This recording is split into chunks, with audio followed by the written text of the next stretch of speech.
That's a very fair question. I get asked that a lot as far as tips for getting children's haircuts, and it's kind of simple, but it's actually a little bit more complex than that. I guess the main thing I would say is mostly it's for the parents. Parents be ready for it more than the child. The child's basically going to take his cues from you, and at least that's what my experience has been. Sometimes the child's just not going to have that haircut and they're going to create a problem. Well, at that point, let it wait for a little bit. But more importantly, they're going to be watching you. If you, as a parent, feel nervous about bringing a child in for a haircut, the child is going to pick up on that.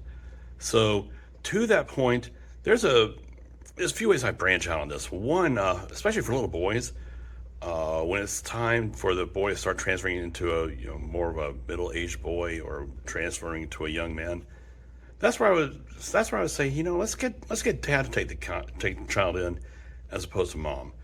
Moms are just in my experience from what I see in the shop, it's a time for the mom. It's like the little boy is starting to grow up into a young man.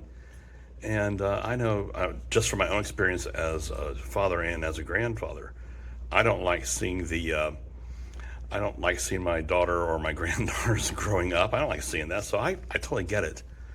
But for the little boy, maybe I guess the best way is kind of like a right to manhood. One of those rights that people follow as a boy transitions into a young man. Kind of let the dad take the lead on this. And I think the other thing I would say is try to have it figured out before you come in. In other words, what kind of haircut do they want to get?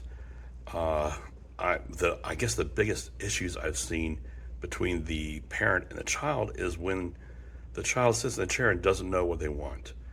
And and on the parent side, it's like put in the barber's chair, they'll figure out, and it'll get figured out here, but it'll be a whole lot easier for everybody if they have an idea of what they want beforehand, or if they can even bring a picture in.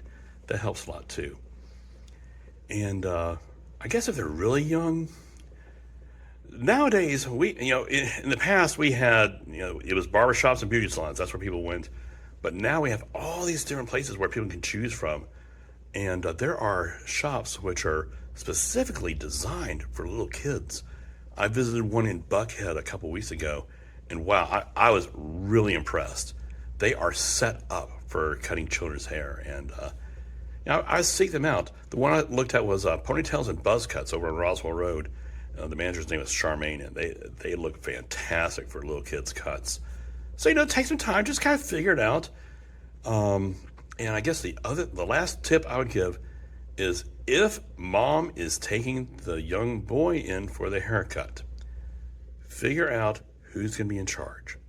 In other words, is it mom's rules? Mom says how the haircut goes, or is it the child's rules? The child says how the haircut goes. The times which I've seen the issues, the biggest issue I've seen is when it becomes kind of a clash between the two, where the child wants this and the mother wants this, and it becomes a tug of war right there in the chair, and that almost never really ends well. Typically, what happens is they'll usually say, "Okay, well, you know what? Cut it the way he wants it. All right, I guess so. You're okay. You sure you don't want to go shorter? But yeah, go ahead and cut it the way he wants it." And then a week later, I'll see them come in, and it's almost predictable. The mother comes in. It wasn't short enough. I want it shorter. I want it shorter, and it becomes a much shorter haircut. And the boy winds up leaving just really he's not happy when he leaves. So that's what I would say. Just try to have those things kind of figured out before the haircut. If you have any other questions, please feel free to reach out to me. The best way is either by text or by message through here. And I'll see you on the chair.